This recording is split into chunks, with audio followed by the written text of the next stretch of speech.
Merci de nous accueillir dans ce lieu magnifique des arts et métiers. Merci aux organisateurs de cette soirée qui ont eu le courage de mettre en avant un jeune philosophe plutôt que de surfer sur les vagues médiatiques qui vous auraient amené ce soir à écouter le sermon d'un collapso décroissant, comme c'est souvent le cas un petit peu dans les médias. Moi, je vais vous parler d'autre chose, d'une autre approche de l'écologie, et on va parler donc d'écologie évolutionnaire. Je vais vous expliquer un petit peu ce que ça veut dire, et mon fil directeur, ce sera donc la question de la désirabilité.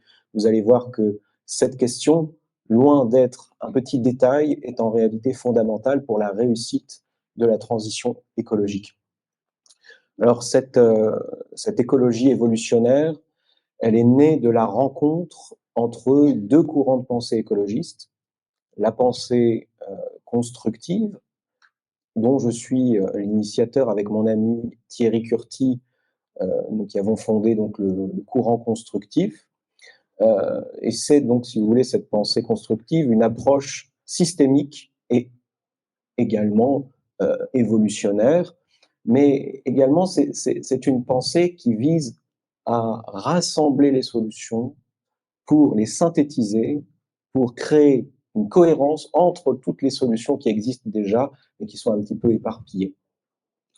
Donc cette vision constructive nous a amené à nous mobiliser pour faire une valorisation systématique des solutions qui émergent un peu partout dans le monde et dont on n'entend pas beaucoup parler malheureusement dans les médias, parce que les médias sont structurellement focalisés sur les mauvaises nouvelles, et donc il y a un déficit d'information sur les solutions aujourd'hui qu'on cherche à combler.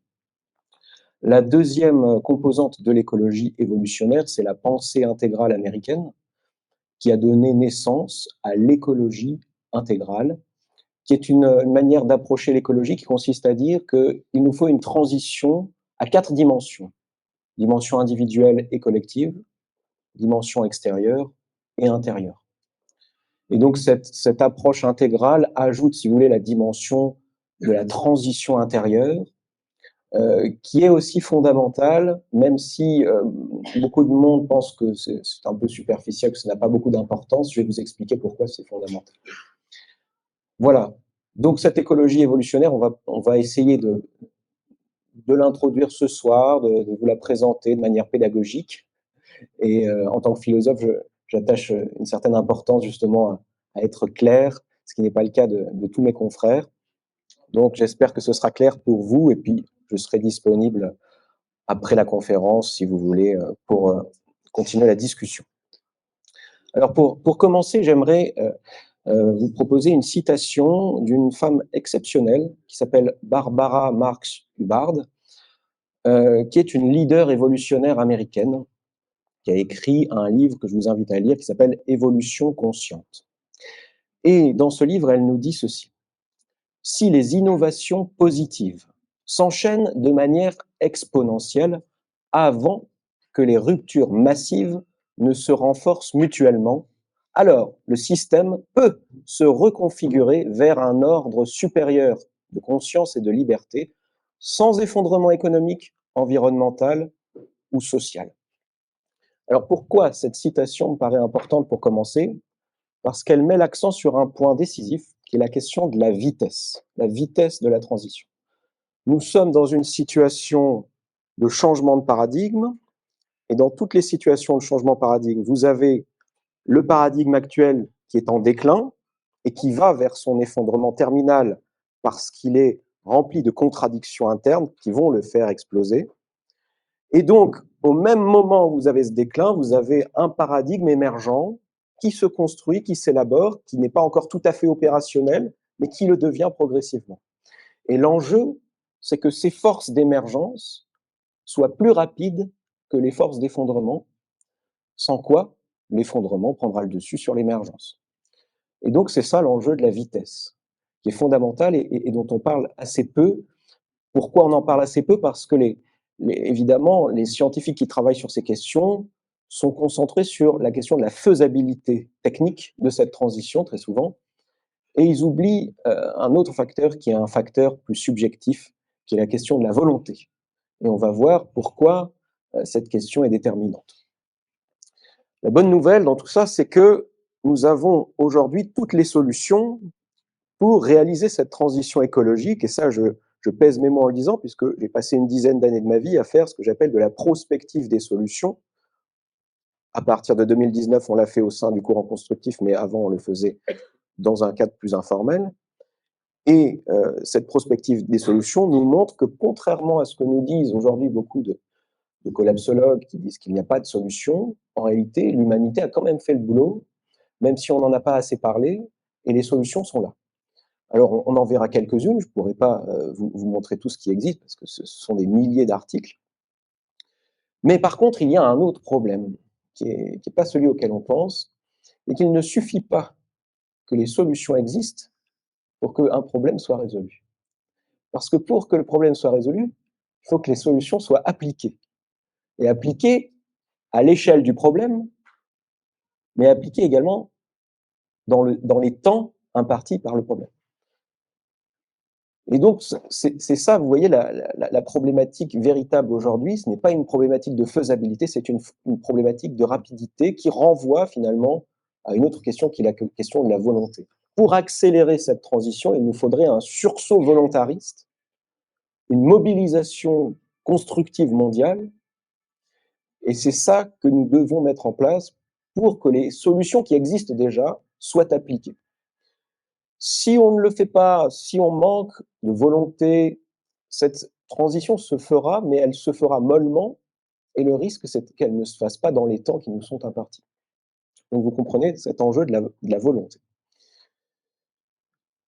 Donc il y a, si vous voulez, un facteur déterminant qui est passé complètement inaperçu des réflexions, des scénarios, des prospectivistes et tout ça, c'est un facteur éminemment subjectif, qui est la question, est-ce que nous voulons réaliser cette transition? Et c'est d'autant plus important que nous sommes assez bêtes pour avoir toutes les solutions entre nos mains, mais pour ne pas les appliquer, alors même qu'il s'agit d'un enjeu vital pour notre espèce. Ça pourrait se passer, on pourrait arriver dans une situation où nous aurions un effondrement en présence même de toutes les solutions. Voilà, donc cet enjeu de la volonté, évidemment, renvoie à la question du désir, hein, parce que une volonté, ça ne se décrète pas. On ne peut pas créer ex nihilo de la volonté. Pour créer de la volonté, il faut créer du désir, et donc créer un horizon de désirabilité qui soit suffisamment inspirant pour donner envie à l'humanité de faire cet effort et d'aller vers cette grande transition systémique du XXIe siècle. Le problème, c'est que nous avons progressivement rendu l'écologie absolument repoussante.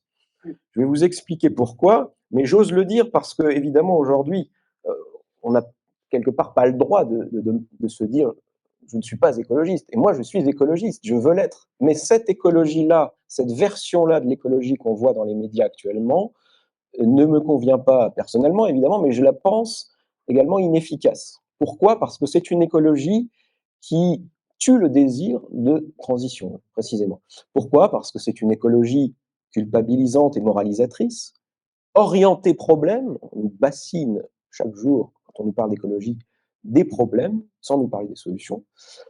Elle est devenue très pessimiste, voire fataliste, anxiogène, elle crée beaucoup d'éco-anxiété, notamment chez les jeunes, on le sait. Elle est devenue anti-croissance, donc décroissance, tout ce discours de la décroissance qu'on voit déferler maintenant. Elle est dans une posture purement oppositionnelle et non pas propositionnelle. Elle est très souvent technophobe et anti-progrès, voire anti-moderne. Elle est devenue plus récemment, mais c'est quelque chose qui s'inscrit sur la durée maintenant, effondriste, disant qu'il est trop tard, qu'il n'y a pas de solution, donc anti-solutionniste, avec parfois une certaine haine de la modernité, qu'il s'agit bien sûr de dépasser, mais on n'est pas obligé de la haïr pour autant, on peut aussi considérer qu'elle a apporté quelque chose. Parfois, ça peut aller jusqu'à une haine de l'humanité, on va avoir quelques exemples, j'ai écrit tout un article là-dessus, et tout cela conduit à un grand sentiment d'impuissance. Et parfois, j'ai pu observer aussi, c'est plus rare, mais ça existe, un désir d'effondrement qui s'explique très bien parce que, si vous voulez, c'est l'héritage de ce qu'il y avait à l'époque du communisme, où il y avait un grand désir de voir le capitalisme s'effondrer. Finalement, c'est le communisme qui s'est effondré, et le désir d'effondrement s'est reporté sur l'écologie. L'écologie a ressuscité l'anticapitalisme, et maintenant, ce sont les écologistes anticapitalistes qui désirent cet effondrement, qui désirent le voir s'arriver. Vous avez une petite image là, très représentative de cette écologie repoussante, avec une citation qui nous vient d'Yves Cochet, ancien ministre, qui nous dit dans une vidéo donc intitulée La moitié de la population actuelle va mourir d'ici 15 à 20 ans, que l'automobile va être finie vers 2030. Il n'y aura plus d'auto en France. Il faut se reconvertir dans la fabrication de fiacres, de diligences et de calèches, qui sont le mode de transport de l'avenir. Voilà un petit peu l'image de cette écologie actuelle. Alors, comment on en est arrivé là? Par une série de glissements progressifs qui sont très souvent passés inaperçus des médias. Quand moi j'étais tout jeune, que je me suis intéressé un peu à l'âge de Greta Thunberg à l'écologie, vers l'âge de 15-16 ans, j'ai été confronté à ce qu'on appelait le développement durable. À l'époque, c'était Nicolas Hulot qui représentait ça en France. Mais très vite, il y a eu un autre discours qui a émergé, qui est le discours de la décroissance. Et c'est un peu les années Pierre Rabhi de l'écologie, hein. Maintenant, on a oublié ça, mais c'était quelque chose d'assez important. Simplement, la décroissance, c'est assez problématique parce que ça consiste à dire il faut absolument choisir la décroissance pour éviter d'avoir une décroissance subie. Vous voyez un peu la contradiction?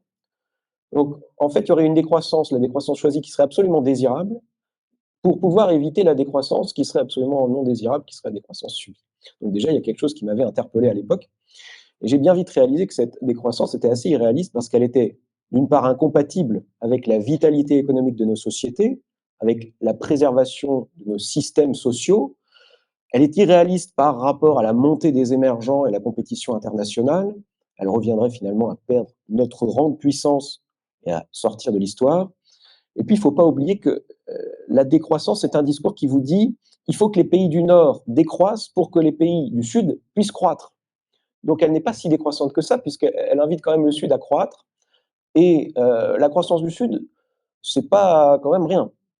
Donc, vous avez un problème. C'est que la décroissance, ça ne revient pas à arrêter de polluer, ça revient à polluer moins. Et polluer moins, c'est s'effondrer quand même. C'est s'effondrer un peu plus tard, mais c'est s'effondrer quand même. Voilà ce que nous disons au courant constructif. Cette décroissance, donc, n'a pas suscité plus d'intérêt que ça. Il y a eu une petite mode, mais à un moment donné, lorsqu'on a compris que la décroissance ne serait pas choisie, eh bien, les décroissants ont eux-mêmes glissé vers une autre position, qui est la position effondriste.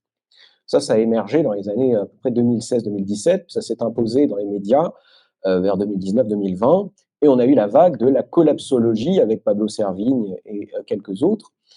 Et il y a eu un dernier glissement que j'ai observé en étudiant de près les textes, qui est un glissement interne à la collapsologie.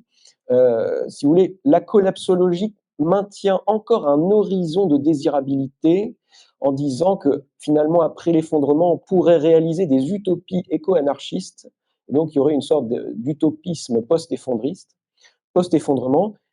Et si vous voulez, le dernier glissement qui s'est opéré a mis fin à cet horizon de désirabilité qui n'était pas déjà très pertinent, en disant mais non, nous n'aurons même pas ça. En fait, nous allons tout simplement vers des milliards de morts, voire pour certains vers la fin de l'humanité. C'est ce que j'appelle l'effondrisme noir de Vincent Mignereau, qui a cessé de s'appeler collapsologue pour se dire effondriste tout simplement. Voilà. Un exemple de cette écologie, alors c'est un des premiers collapsologues, Yves Pacalet, qui a publié dans les années 2000 un livre qui s'appelle L'humanité disparaîtra, bon débarras, dans lequel il est écrit que l'homme est le cancer de la Terre. Donc là, il y a quelque chose d'assez intéressant à observer, c'est que très souvent les écologistes les plus radicaux détestent d'autant plus l'humanité qu'ils aiment la nature. Alors que nous disons au courant constructif qu'on peut aimer profondément la nature, les animaux, les écosystèmes, avoir une passion pour l'évolution, tout en aimant profondément l'humanité. Voyez, on peut intégrer les deux. Quelques exemples de cette écologie collapso-décroissante qui me paraît problématique. Aurélien Barraud, vous l'avez sans doute vu sur les réseaux sociaux, sur YouTube, etc., quelqu'un qui est maintenant invité au MEDEF, on se demande pourquoi, c'est pas très compatible avec les valeurs entrepreneuriales, il me semble, mais bon. C'est un des représentants de l'écologie en France. Or, si on étudie son discours de près, voilà ce qu'il nous dit. Se focaliser sur la décarbonation de l'économie n'a essentiellement aucun intérêt. C'est une manière, finalement, assez grossière de s'assurer qu'aucune question de fond ne sera mise sur la table. Les émissions de gaz à effet de serre, c'est vraisemblablement le problème le moins important de toutes nos préoccupations écologiques. C'est extraordinairement moins important que la chute de la biodiversité. Les émissions de gaz à effet de serre sont presque anecdotiques par rapport aux autres raz-de-marée qui nous emportent. C'est notre problème le plus simple. Vous voyez, il se sent obligé de minimiser l'enjeu du réchauffement climatique pour pouvoir valoriser la cause qui, pour lui, est importante, qui est la cause de la biodiversité. Voilà ce qui me paraît un peu dangereux, surtout quand on considère qu'il n'y a rien de plus dangereux pour la biodiversité elle-même que le réchauffement climatique. Jean-Marc Jancovici, que vous connaissez également sans doute, qui est étonnamment l'un des représentants de la transition énergétique, alors même que depuis 15 ans, il s'oppose aux énergies renouvelables. Et je vous ai mis quelques images de sa nouvelle BD dans laquelle il essaye de vulgariser un petit peu ses thèses, dans lesquelles il dit clairement que les énergies renouvelables datent du Moyen Âge. Il les associe à une posture moyenâgeuse et il nous explique mais pourquoi revenir aux renouvelables alors qu'on en est sorti lorsqu'on est entré dans la modernité, comme si finalement les moulins à vent étaient l'équivalent des éoliennes d'aujourd'hui, qui pourtant sont des milliers de fois plus productives, et comme s'il y avait finalement de l'électricité au Moyen Âge. C'est un peu étonnant, mais c'est pour faire valoir sa posture à lui qui est pro-nucléaire. Je ne suis pas un anti-nucléaire carabiné, mais il me semble que les énergies renouvelables ont acquis quand même une certaine pertinence. D'ailleurs, je ne suis pas le seul à le dire, puisque vous avez le rapport RTE, le futur énergétique 2050, qui nous dit atteindre la neutralité carbone en 2050 est impossible sans un développement significatif des énergies renouvelables. Et l'Agence internationale de l'énergie nous dit que maintenant, l'énergie solaire est l'énergie la moins chère de l'histoire. Tout de même, il y a des progrès qui ont été faits, qui sont assez significatifs. Par ailleurs, la question du taux de retour énergétique, qui est souvent un argument qu'on met en avant pour dézinguer les énergies renouvelables, en fait, on a mal compris cet argument parce qu'on a estimé le taux de retour énergétique à la source, alors qu'il fallait estimer le taux de retour énergétique à l'utilisation, ce qui change toute la donne parce qu'à l'utilisation, les énergies renouvelables ont un taux de retour énergétique supérieur aux énergies fossiles. Cette écologie collapso-décroissante est également antisolutionniste, ce qui est quand même là aussi un grand paradoxe pour des gens qui représentent l'écologie dans les médias, que de dire qu'il n'y a pas de solution, comme le fait par exemple Pablo Servigne, qui nous dit il faut faire le deuil de notre civilisation, c'est déjà foutu, je le répète, c'est déjà foutu. Il n'y a pas de solution permettant de continuer à faire perdurer notre système. Vincent Mignon lui emboîte le pas en disant toute tentative de protection active de l'environnement est vaine. Et notre ami Aurélien Barraud, qu'on retrouve, nous dit que la question du solutionnisme technique, il ne faut même pas la contrer en disant que ça ne va pas marcher. Pourtant, c'est vrai que ça ne va pas marcher. Ils n'y arriveront pas. Mais c'est encore plus grave que ça. Quand bien même ça marcherait, ça serait quand même une grosse bouse. Voilà un des représentants de l'écologie qui nous dit que la transition écologique, la transition énergétique, les efforts de décarbonation, tout ça, c'est de la merde. Pourtant, c'est lui qui représente l'écologie dans les médias. Alors, il y a quand même quelque chose d'un peu étonnant. Tout ça aboutit à un livre comme par exemple celui-ci, L'effondrement de l'Empire humain, qui associe un certain nombre de ces figures. On retrouve Pablo Servigne, Arthur Keller, Vincent Mignereau, Yves Cochet, que je vous ai montré tout à l'heure. Bon, voilà. Une citation, par exemple, de ce livre, Vincent Mignereau, vous vous rappelez cette fameux effondrisme noir. Je fais partie de ceux qui pensent que nous sommes entrés dans un processus de fin. Même si je n'ai aucune idée de la date à laquelle cette fin interviendra, je ne crois pas que l'humanité survive à terme. S'il y a des choix politiques à faire, ils devraient être orientés sur ces questions. Tant que les sociétés tiennent, il faut désinvestir ce qui est le plus risqué et non pas investir dans la transition énergétique qui est fondée sur des concepts farfelus. Voilà donc clairement un livre. Et pourtant, vous retrouvez dans ce livre quelqu'un comme Nicolas Hulot qui, on ne peut pas dire qu'il se rallie, mais en tout cas, il ne dit rien. Vous avez également Jean Jouzel qui n'oppose pas beaucoup d'arguments à ce positionnement, à cette ligne, et qui au contraire coécrit un livre avec ces gens. Alors évidemment, un extrême en attire un autre, et donc cette écologie radicale attire un regain de climato-scepticisme. C'est simple à comprendre, au fond, les êtres humains étant ce qu'ils sont, ils préféreront toujours un déni heureux plutôt qu'une conscience éco-anxieuse qui les rend malheureux. Et donc, on a un grand retour des climato-sceptiques, notamment sur certains réseaux comme TikTok, qui s'emparent de la jeunesse, et c'est très problématique, évidemment. Alors, nous disons au courant constructif que cet anti-solutionnisme n'est pas de l'écologie radicale, c'est de l'anti-écologie.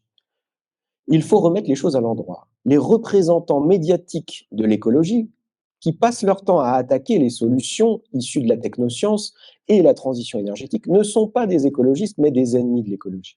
Donc nous appelons les médias à prendre conscience qu'il y a eu un grand détournement de l'écologie par une idéologie, l'idéologie collapso-décroissante et anticapitaliste, et que les représentants actuels de l'écologie, que ces médias valorisent chaque jour pourtant, sont en fait des ennemis de la transition écologique. Et en occupant l'espace médiatique, eh bien, ils empêchent les solutionnistes, qui, eux, existent encore, mais dont on ne parle plus beaucoup, d'exister. Quelques noms, juste comme ça pour vous mettre des idées en place, les fameux collapsos décroissants, donc on en a cité quelques-uns, Jean-Marc Jancovici, Aurélien Barraud, Philippe Biwix, Guillaume Pitron, Camille Etienne, Arthur Keller, Pablo Servigne, Vincent Mignereau, etc. Un certain nombre d'entre eux sont passés au MEDEF de manière étonnante. Alors qu'il y a d'autres noms beaucoup moins connus, mais tout aussi importants à mon sens, qui représentent cette nouvelle fibre écologique qui est en train de naître en France. Des gens comme Günther Bollig, Bertrand Piccard, Isabelle Delannoy, qui fait partie d'ailleurs, je crois, de la Fabrique du Futur, Karim Megerbi, que je vous invite à suivre également, qui fait un excellent travail, Yves Laszlo, avec son projet Manhattan de la transition écologique, Cédric Philibert, Michel Saloff-Coste, Mathieu Baudin, Thierry Curti, donc mon collègue du courant constructif, moi-même.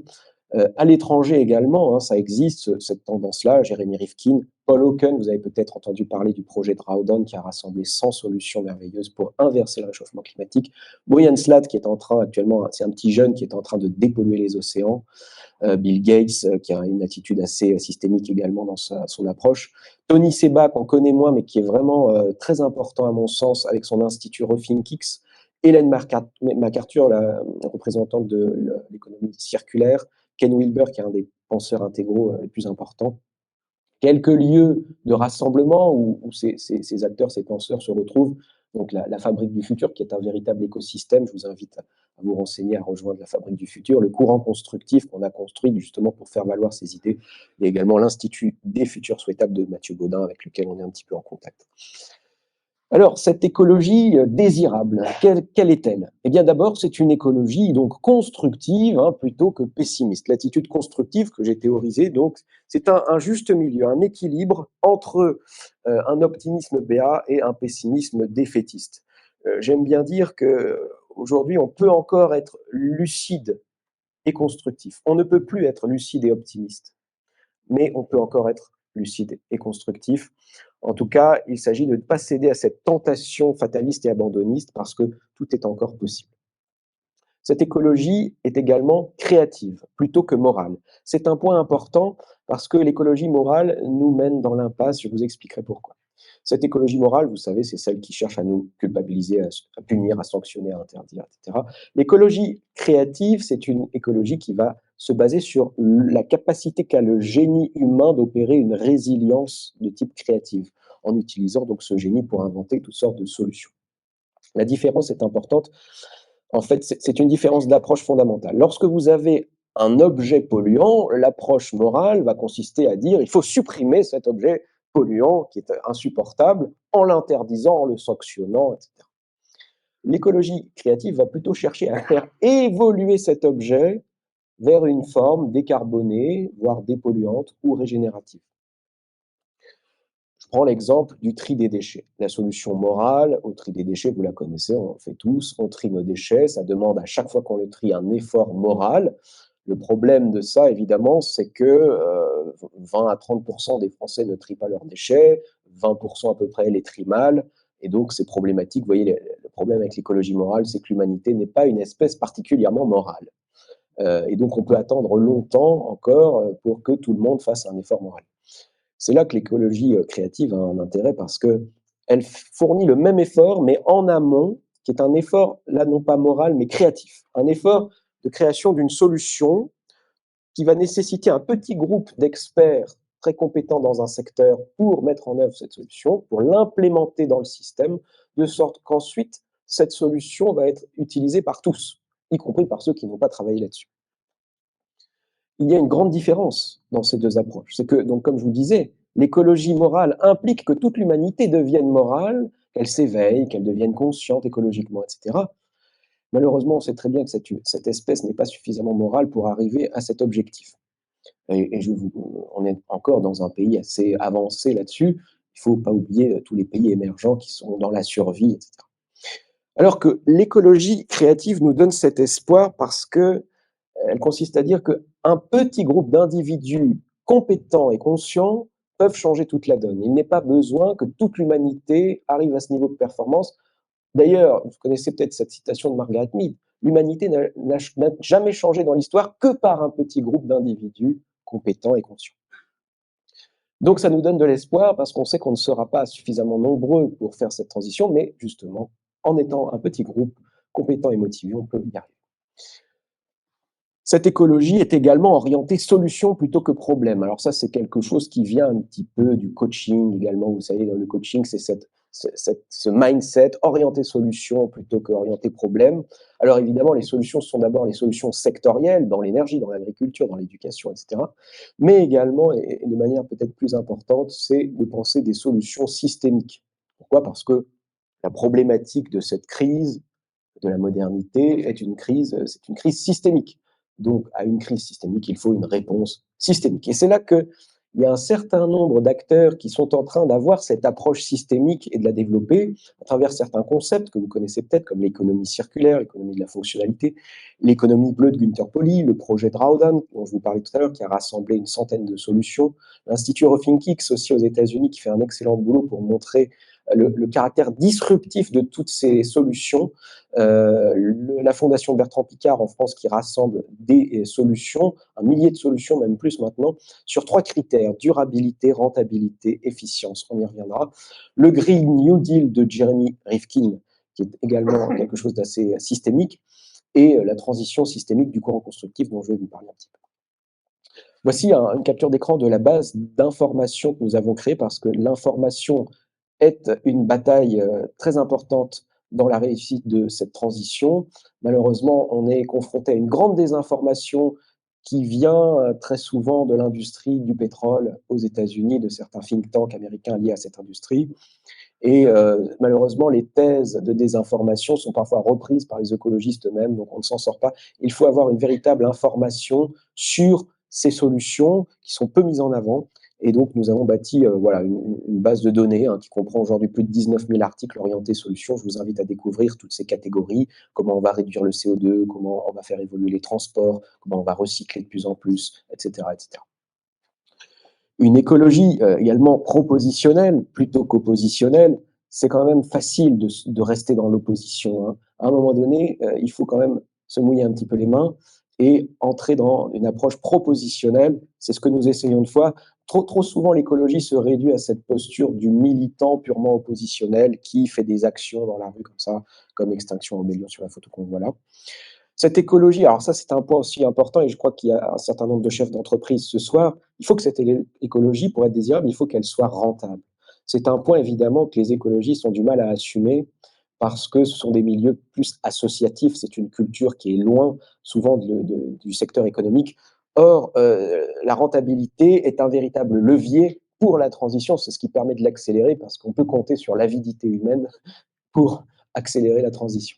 Bertrand Piccard a fait un énorme travail dans ce sens-là, avec ses 1000 solutions, en sélectionnant des solutions qui soient rentables. Et il nous dit, Bertrand Piccard, que la protection de l'environnement ne deviendra une réalité que si elle est perçue comme économiquement viable et ne nécessitant aucun sacrifice financier ou comportemental. Cette écologie doit également être dépolluante ou régénérative plutôt que de simplement s'inscrire dans un horizon de polluer moins. C'est important parce que polluer moins, c'est polluer quand même, comme je vous le disais, et polluer quand même, c'est s'effondrer quand même. Donc, intuitivement, les gens qui ont quand même un peu de bon sens sentent bien que, bon, on pollue un peu moins, mais ça ne va pas suffire. Il faut rentrer dans une logique de dépollution et de régénération. Alors, cette logique, elle est rendue possible notamment par l'émergence d'un secteur qui est encore peu connu en France, mais qui existe bien dans le monde et aux États-Unis notamment, qui est le secteur CCUS, la capture du carbone et la valorisation du carbone. D'ailleurs, j'en profite pour donner cette précision qu'il ne faut surtout pas enterrer le carbone atmosphérique qu'on a capturé, parce que ça revient à tuer la rentabilité de ces efforts-là. Et on a besoin, comme vous venez de le voir, de cette rentabilité. Pour que la capture du carbone soit rentable, il faut qu'elle s'inscrive dans un cycle systémique qui conduit de la capture à la valorisation économique de ce CO2. Pourquoi je vous dis ça? Parce qu'évidemment, le CO2 a bien des utilités, parce qu'on peut le transformer, on est en train d'apprendre à le faire, en carburant neutre, en matériaux plastiques, en graphène, en fibre de carbone. La fibre de carbone, on peut construire vraiment beaucoup de choses. Ça peut remplacer l'acier, l'aluminium, etc. On sait en faire des vêtements, des engrais, des objets du quotidien, du béton, de la nourriture même. Donc d'ailleurs, mon ami Thierry Curti résume ça en disant que tout ce que nous faisons avec du pétrole peut être fait avec du CO2 et même bien plus. Il y a un certain nombre d'axiomes également à remettre en cause si nous voulons entrer dans cette écologie désirable. Parce que, évidemment, cette perspective qui est celle de l'approche limitiste, qui consiste à dire que tout est limité, donc il faut se réduire, il faut réduire tout. Voilà, tout ça, évidemment, est difficile pour créer du désir. C'est assez problématique. Moi, je prône une écologie de l'abondance. Je vais vous expliquer pourquoi. La première clé, c'est de comprendre ce qu'est une ressource. Une ressource, ce n'est pas seulement une matière brute présente dans l'environnement. Pour qu'une matière brute présente dans l'environnement devienne une ressource, il faut de la connaissance. Une connaissance qui connaisse d'ailleurs l'utilité de cette ressource et qui sache l'exploiter. Par exemple, le CO2 n'était pas une ressource jusqu'à quelques années. C'était une matière présente dans l'environnement. Il est devenu une ressource parce que nous sommes en train d'apprendre à le capturer et à le valoriser. Donc, vous comprenez la nuance. Si la connaissance est un des éléments constitutifs de la ressource, et que la connaissance précisément est en train de devenir exponentielle, alors nous n'aurons pas de moins en moins de ressources, mais de plus en plus de ressources, parce que de plus en plus de connaissances nous feront acquérir de plus en plus de matériaux, feront faire de plus en plus de découvertes. Pour prolonger cette réflexion, je citerai Julian Simon, qui est un penseur très important à mon sens, mais qui est mal connu en France, qui nous dit qu'il y a 3 raisons pour lesquelles la thèse limitiste est fausse. La première raison, c'est qu'on peut élargir le périmètre exploitable. Lorsqu'on dit les ressources sont finies, c'est toujours sur un certain périmètre. Si on peut élargir ce périmètre, alors on peut reporter cette finitude. Évidemment, on pense au fait que l'humanité est en train d'apprendre à s'étendre dans l'espace pour aller capturer un certain nombre de ressources dans l'espace. C'est le secteur du space mining qui est en pleine explosion, mais également on ne cesse de découvrir encore de nouveaux gisements sur la Terre, du phosphate, etc. On en découvre encore pas mal sur la Terre. Deuxième principe qui met un terme à cette logique limitiste, le recyclage. Le recyclage, c'est quelque chose qui met un terme à cette idée que l'économie peut avoir une fin, qu'elle peut être confrontée à des limites, parce que simplement, cette idée qu'il y ait des limites relève encore d'une pensée linéaire. Vous voyez, cette économie linéaire, on va puiser, puis on l'utilise, puis après, il n'y en a plus. Si on est sur une logique circulaire, à ce moment-là, ça change la donne. Et si la connaissance qui augmente exponentiellement nous permet d'atteindre des hauts niveaux de recyclabilité, à ce moment-là, on peut penser également que la finitude, la fameuse frontière de la finitude sera reportée. Troisième principe, le principe de la substitution. Si à chaque fois qu'un matériau parvient à son terme, en termes de gisement, on peut lui trouver une alternative, à ce moment-là, pareil, cela reporte l'horizon de la finitude. Vous voyez ces 3 principes, je vous donne quelques exemples. Sur la question du spice mining, je vous le disais, on est dans un secteur en pleine explosion avec un taux de croissance de 20% au cours de la période 2021-2030, selon les études qu'on a sur le sujet. Les États-Unis sont en train de se préparer à l'exploitation du sol lunaire, mais ils ne sont pas les seuls. Les Russes sont sur le coup également aussi. La Chine a lancé son premier robot minier spatial. Donc ça, c'est des robots qui vont permettre d'aller sur notamment la Lune, mais également les astéroïdes. On est en train de regarder ce qu'on peut récupérer sur les astéroïdes, et il y en a qui sont vraiment tout à fait intéressants parce que déjà, ils sont proches de la Terre, enfin, ils sont à notre portée, disons, et ils recèlent un certain nombre de métaux, beaucoup plus d'ailleurs que les réserves terrestres, et on pourrait donc aller capter un certain nombre de gisements là-bas. Alors ça ne se fera pas tout de suite, mais moi j'ai grandi dans un monde où il n'y avait pas Internet. Donc qu'est-ce que sera l'humanité dans 20 ans, dans 30 ans? Vous voyez, on peut supposer que cette exponentielle de connaissances va changer la donne également en matière de ressources. Et je vous le disais également, on a de nouveaux gisements qui sont régulièrement découverts encore sur la Terre, donc on élargit également le périmètre encore sur la Terre, des gisements par exemple de phosphate qui ont été découverts en Norvège, des gisements de terres rares en Europe. Sur le principe de substitution, là encore, par exemple, on dit souvent on n'aura pas assez de métaux pour faire la transition écologique, etc. On oublie cette logique de substitution. Par exemple, je vous ai mis quelques exemples, évidemment, il y en a beaucoup d'autres. On pourra mettre du fer pour remplacer certains métaux rares dans les panneaux solaires, on pourra remplacer l'indium par le vanadium, on pourra faire des moteurs électriques qui ne nécessiteront pas de terres rares, ça existe déjà, hein. Donc on peut aussi bien trouver une alternative qu'apprendre à s'en passer, vous voyez, des matériaux qui parviennent à leurs limites. Honda, par exemple, a développé un moteur hybride sans terres rares. Sur la question du recyclage, là aussi, on a quelques éléments en France qui sont intéressants. Je vous incite à regarder Carbios, qui est vers chez moi, là-bas en Auvergne, qui a inventé un procédé de recyclage enzymatique qui permet de recycler le plastique quasiment à l'infini. On sait également, on est en train d'apprendre en tout cas, recycler les pales d'éoliennes, les panneaux solaires.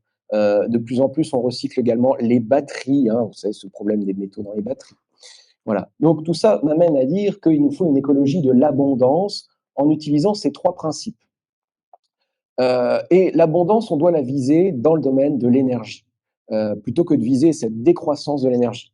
Viser la décroissance de l'énergie, c'est profondément dangereux. Pourquoi? Parce que le niveau de population humaine est corrélé au niveau de consommation d'énergie. Donc si on a moins d'énergie, on aura moins d'êtres humains. Donc vouloir moins d'énergie, c'est vouloir la mort d'un certain nombre d'humains.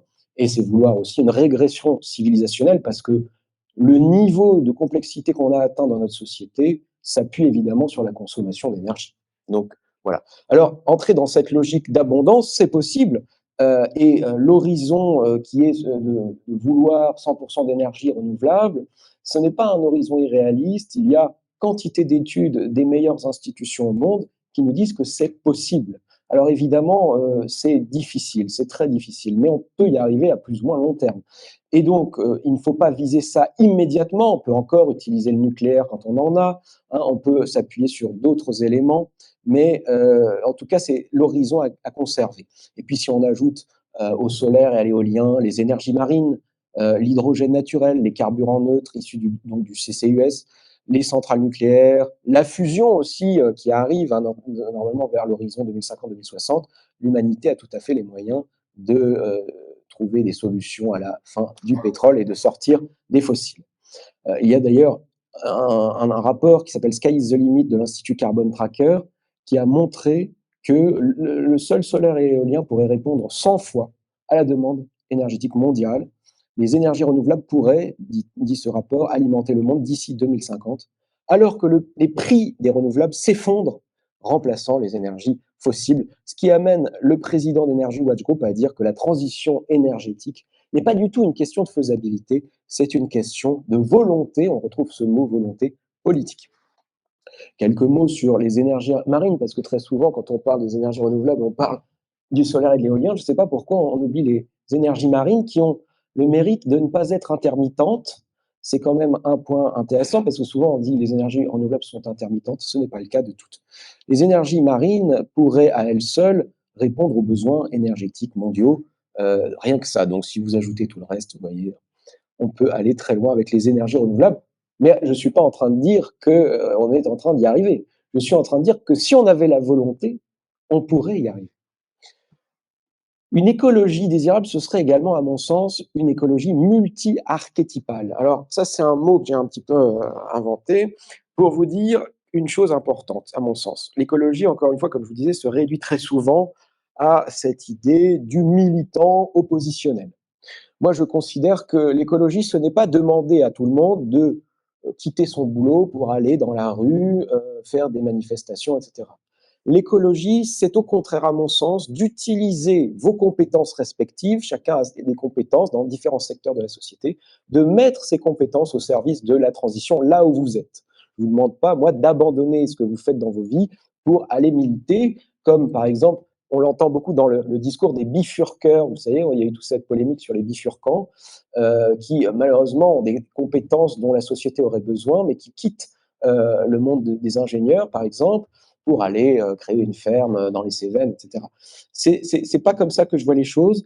Moi, je pense qu'au contraire, on a besoin de scientifiques, de politiciens, de penseurs, d'enseignants, de juristes, de chercheurs, d'inventeurs, d'entrepreneurs, de financiers. On a besoin de tout le monde. Simplement, il faut que tout le monde fasse sa part, c'est-à-dire mettre ses compétences au service de cette transition. Alors, pour résumer, cette écologie que j'estime désirable serait constructive plutôt que pessimiste, créative plutôt que morale, orientée solution plutôt qu'orientée problème, orientée dépollution et régénération plutôt qu'orientée polluer moins, orientée développement durable plutôt que décroissance, propositionnelle plutôt qu'oppositionnelle, multi-archétypale, on vient de le voir, plutôt qu'exclusivement militante.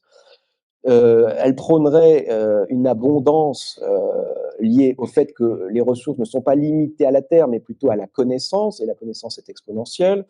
Elle serait solutionniste systémique et non pas anti-solutionniste. Elle serait volontariste plutôt que fataliste.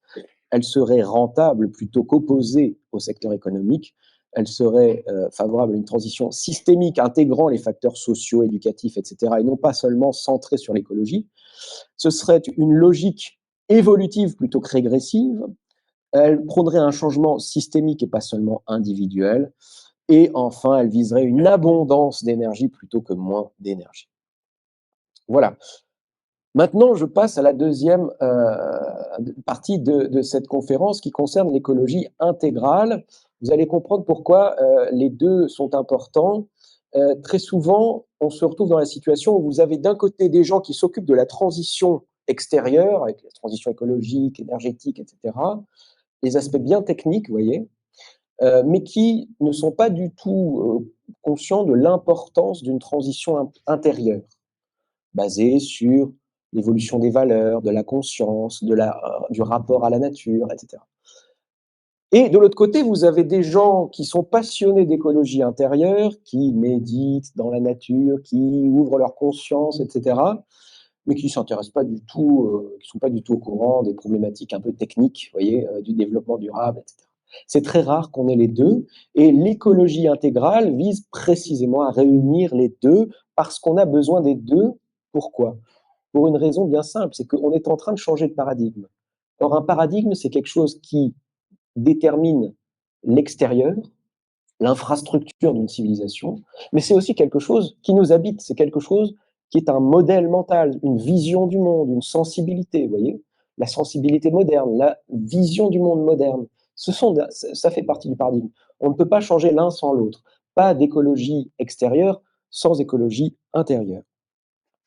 Voilà, donc là, je vous ai fait un petit tableau récapitulatif très rapidement pour vous montrer, voilà, d'un côté, vous avez les gens qui s'intéressent à la transition intérieure sans s'intéresser à la transition extérieure, et de l'autre côté, on a l'inverse, les gens qui s'intéressent à la transition extérieure sans s'intéresser à la transition intérieure. Alors, ceux qui s'intéressent à la transition intérieure vont vous dire, par exemple, oui, alors la transition extérieure, c'est vraiment superficiel, ce sont des gens qui n'ont pas compris la profondeur métaphysique du problème écologique, et finalement, c'est du greenwashing. Et de l'autre côté, les gens qui s'intéressent à la transition extérieure vont vous dire, oui, alors la transition intérieure, c'est un peu un délire New Age fait par des hippies irrationnels, et donc ils ne vont pas s'y intéresser. D'un côté, on a des gens qui vont vous dire, la solution, elle est spirituelle, parce que le problème, il est spirituel. De l'autre côté, vous allez dire, non, la solution, elle est technoscientifique, c'est un problème concret, matériel et technique. Nous, on dit que c'est les deux. Voilà. Et donc, d'un côté, vous avez des gens qui ne s'intéressent pas aux solutions technoscientifiques, voire qui les désapprouvent, hein, parce qu'affectivement, ils sont contre la technique, etc. De l'autre côté, des gens qui ne comprennent pas la nécessité de cette transition intérieure, qui n'ont pas développé cette expérience fine de la nature dont on a besoin aujourd'hui. D'un côté, on peut avoir un manque de volontarisme et de concrétisation par le travail, et de l'autre côté, parfois un manque de sens, une certaine sécheresse, une certaine froideur, parce qu'on est toujours dans le mental, dans les chiffres, etc. Bon, un manque de rationalité pour les uns, parfois un excès de rationalité pour les autres. On retrouve un peu ces dichotomies qu'il y a à l'œuvre dans la société, cerveau droit, cerveau gauche, la nature et la technologie, l'écologie versus l'économie, les littéraires versus les scientifiques, les méditants versus les militants. Donc, vous voyez, il faut dépasser ces binarités, et la perspective intégrale permet justement d'intégrer chaque chose à sa place. Donc, l'écologie évolutionnaire, elle est intégrale, elle possède ces 4 cadrans: intérieur, extérieur, individuel et collectif. La transition extérieure, elle va permettre à la transition intérieure de se concrétiser dans la matière pour ne pas en rester simplement à de belles intentions d'amour envers la nature, mais avoir des comportements concrets.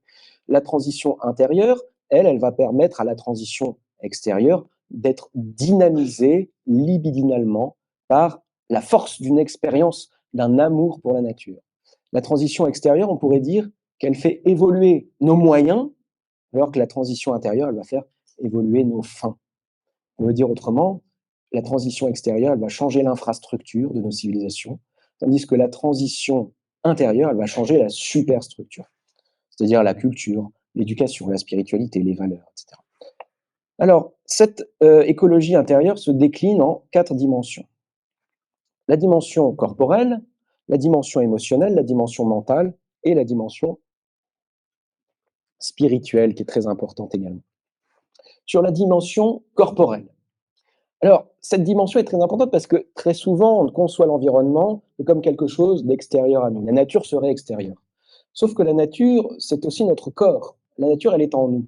Et donc, se reconnecter à la nature, ce n'est pas simplement se reconnecter aux forêts, c'est aussi se reconnecter à nos corps, retrouver les rythmes du corps, se remettre à l'écoute du corps, retrouver les rythmes des saisons, les rythmes circadiens, etc. Et cette perspective-là a un intérêt, parce que ça pourrait sembler un peu superficiel pour certains, tout ça, mais l'intérêt, c'est que notre cerveau, grâce à cette perspective, va associer l'écologie au bien-être, au lieu de l'associer au burn-out ou à l'éco-anxiété. Vous voyez, c'est très important que le cerveau ait une vision positive de l'écologie en l'associant justement à un mieux-être du corps et à la relaxation, etc. D'autant plus qu'un certain nombre d'études nous ont montré que la fréquentation de la nature a un intérêt en termes de santé psychique et physique. Hein, la fréquentation de la nature permet par exemple de réduire les maladies respiratoires, le diabète, les maladies cardiovasculaires, etc. Alors, l'écologie émotionnelle maintenant. Cette écologie, elle est importante parce que l'être humain est mu par ses émotions. Et trop souvent, l'écologie est quelque chose de mental, avec des statistiques, des chiffres, des courbes, etc. Et on manque d'émotion. Or, l'émotion, c'est justement ce qui meut les êtres humains au niveau libidinal, et on en a besoin justement pour rendre l'écologie désirable. C'est ce qui fait qu'il faudrait plus d'artistes, et peut-être plus d'artistes dans le milieu de l'écologie. On a beaucoup de scientifiques, mais il nous faut aussi des artistes. Voyez.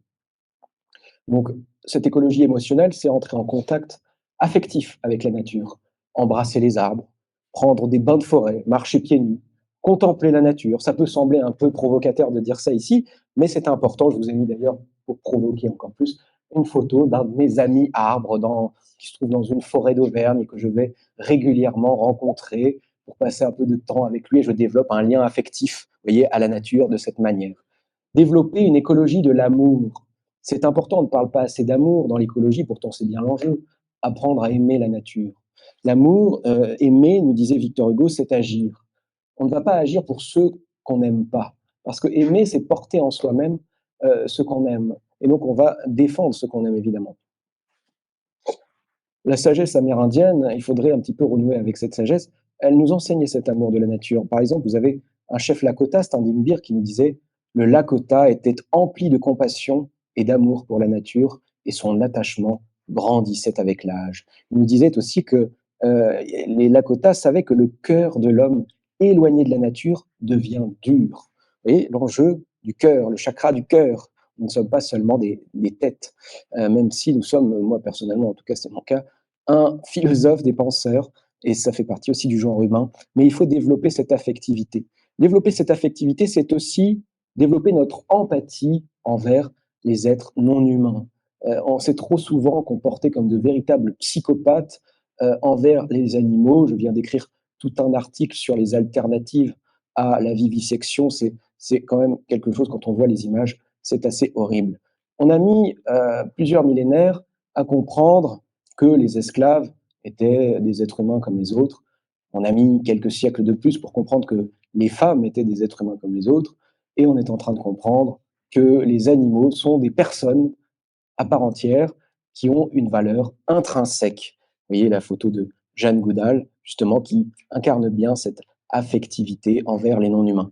Je pense qu'il faut aller vers un sentiment de fraternité terrienne, quelque chose qui nous dit que nous partageons avec l'ensemble du vivant cette planète, nous respirons le même air, nous buvons la même eau, nous sommes éclairés par le même soleil, peut-être même partageons-nous la même conscience, parce que l'homme n'est pas le propriétaire exclusif ni le sommet de la conscience, il y a différents degrés de conscience. Et nous sommes donc issus d'une même évolution, d'une même source d'évolution. Donc voilà, nous devons développer cette fraternité et une autre manière de développer cette écologie émotionnelle, c'est de développer 3 types de reliance. Reliance à soi, reliance aux autres, reliance à la nature. Pourquoi c'est important? Parce que la modernité, de par sa pensée justement analytique, a beaucoup divisé le monde. Elle a créé une déliance entre soi-même, entre soi-même et les autres, et entre soi-même et le monde. Ces 3 déliances font qu'aujourd'hui, si on veut retisser la toile de l'unité de la vie, eh bien, il nous faut inscrire l'écologie dans un processus qui n'est pas seulement écologique, mais qui est également social et spirituel, pour avoir une reliance avec la nature, mais aussi avec les hommes, avec les autres et avec soi-même. Donc voilà, une écologie émotionnelle, c'est une écologie des affects positifs qui va nourrir la gratitude envers la nature, l'amour de la nature, les sentiments d'émerveillement envers la beauté, sensation de bien-être, hein, la reconnexion à soi, aux autres, au monde, plutôt que cette écologie de l'éco-anxiété, de la dépression, du fatalisme, du pessimisme, du désir d'effondrement et de la haine de l'homme. Une écologie mentale. Alors ça, c'est important parce que, comme je le disais, un paradigme, c'est avant tout une vision du monde, c'est un modèle mental. Et donc, si vous voulez changer de paradigme, vous devez changer de modèle mental. Et pour ça, on doit revenir sur les fondateurs du modèle mental moderne, et notamment Descartes. Descartes qui, dans son discours de la méthode, a positionné l'homme comme maître et possesseur de la nature, et toute la modernité découle de ça. Descartes nous disait également autre chose. Il nous disait, moi, quand je parle de la nature, je ne parle pas d'une déesse. Moi, quand je parle de la nature, je parle de la matière. La nature ne serait rien d'autre que de la matière brute. Vous voyez, à partir du moment où on considère la nature comme une matière brute, on peut l'exploiter, la surexploiter, indépendamment de la logique des écosystèmes. Et donc, vous voyez, tout est déjà là dans ce projet cartésien. Il faut réviser ces axiomes de la modernité. C'est ce que j'ai un petit peu fait. En tant que philosophe, j'ai proposé une alternative. Je vais lire un petit texte qui synthétise un petit peu ma pensée à ce sujet. Le projet de la modernité consistait à rendre l'homme maître et possesseur de la nature. Ce fut un projet conçu en une époque de famine et d'épidémie, il ne faut pas l'oublier, pour améliorer la vie et la santé des hommes. Et de ce point de vue, il fut un large succès, apportant de nombreux progrès à la condition humaine jusqu'à ce que ses conséquences écologiques révèlent son invalidité structurelle. De cet échec, désormais définitif, émerge à présent la postmodernité et avec elle, une nouvelle figure humaine se lève, plus sage, plus évoluée, l'homme élève et co-créateur de la nature. Voilà un petit peu l'alternative que je propose, un homme élève et co-créateur de la nature. Pour terminer, une écologie spirituelle. Une écologie intégrale, c'est aussi une écologie spirituelle. La spiritualité a cette capacité à faire de l'écologie une expérience de conscience. C'est-à-dire que nous développons une véritable conscience écologique et pas seulement des connaissances mentales. Vous voyez, c'est une conscience, c'est-à-dire une manière d'être au monde, de se sentir en présence du reste des hommes, du reste de la nature, etc. La spiritualité, si on analyse un petit peu ce qu'est la mystique universelle, elle a une portée écologique. Parce que toutes les grandes réalisations spirituelles ont une portée écologique. Par exemple, si je pense à la réalisation que tout est un, qui est une des réalisations très fréquentes en matière de spiritualité. Évidemment, ça a une portée écologique, puisque l'écologie, ça consiste à réactualiser cette harmonie, ce sentiment d'unité, cette mise en cohérence avec le grand tout.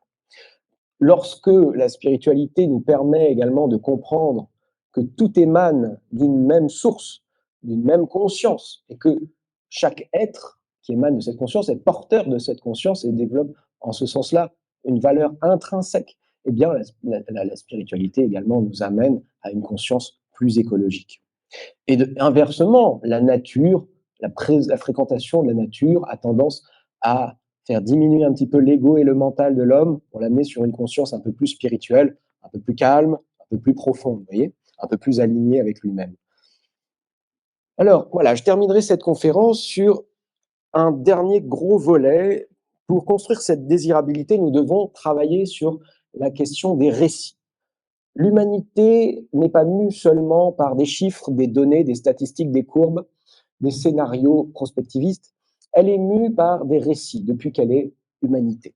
Et donc, nous devons aujourd'hui développer de nouveaux récits inspirants. Or, nous nous situons précisément dans ce qu'on a appelé l'ère de la fin des grands récits. Et donc, nous manquons actuellement de récits. Mais il y a des nouveaux récits qui s'activent, mais ils ne vont pas dans le bon sens. Vous avez le récit de l'effondrement, déjà, hein, c'est un récit. Et puis, vous avez le récit transhumaniste qui nous amène sur une logique de dépassement de l'humanité, le post-humanisme, etc.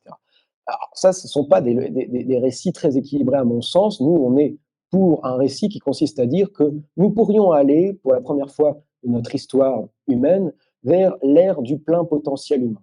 Nous avons jusqu'ici appris à survivre, et nous y sommes arrivés avec la modernité. Maintenant, nous allons pouvoir développer notre potentiel d'être humain, qui est encore inexploré, il me semble.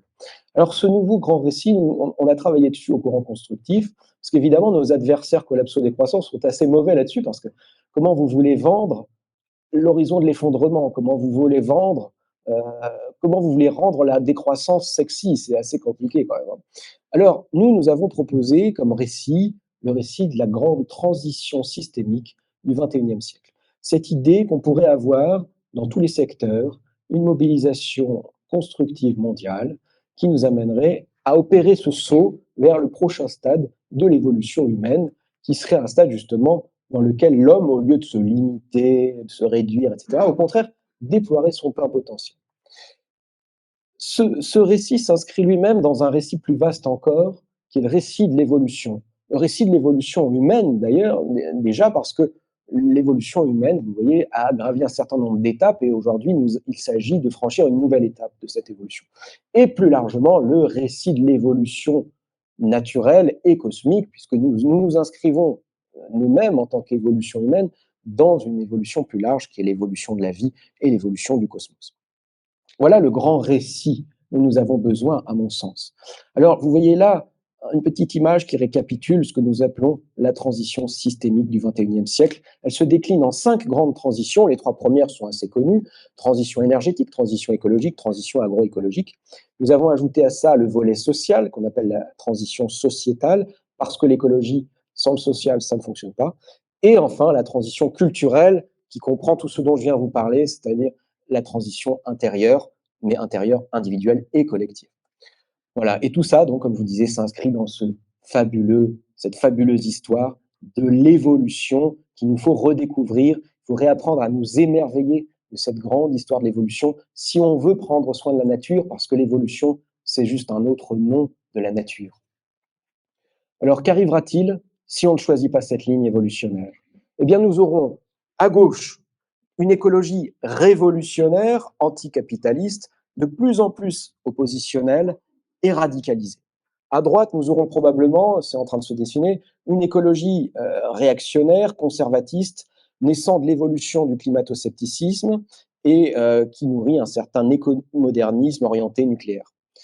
Et enfin, nous aurons la composante du climato-scepticisme, alimentée par le conspirationnisme montant, qui va contaminer la jeunesse via les réseaux. Cette jeunesse, d'ailleurs, qui va de plus en plus être en colère ou en dépression avec l'éco-anxiété. Voilà. Et tout ça nous conduirait finalement, parce que tout ça est une impasse, ces trois voies-là sont des impasses, à un effondrement que je qualifie d'absurde, puisque nous aurions toutes les solutions entre nos mains. Voilà, donc pour résumer, 4 manières de rendre l'écologie désirable, en réveillant les forces d'évolution plutôt qu'en surfant sur la tentation populiste et régressive, en promouvant une écologie constructive fondée sur la connaissance des solutions possibles et le génie humain, plutôt que cette écologie pessimiste, antisolutionniste et fataliste, en élargissant l'écologie aux dimensions corporelles, affectives et spirituelles, pour faire en sorte qu'il y ait une réalisation profonde et une nouvelle conscience écologique qui émerge. Et enfin, en travaillant cette question des récits, en proposant cette grande transition systémique du XXIe siècle et un récit de l'évolution de l'humanité.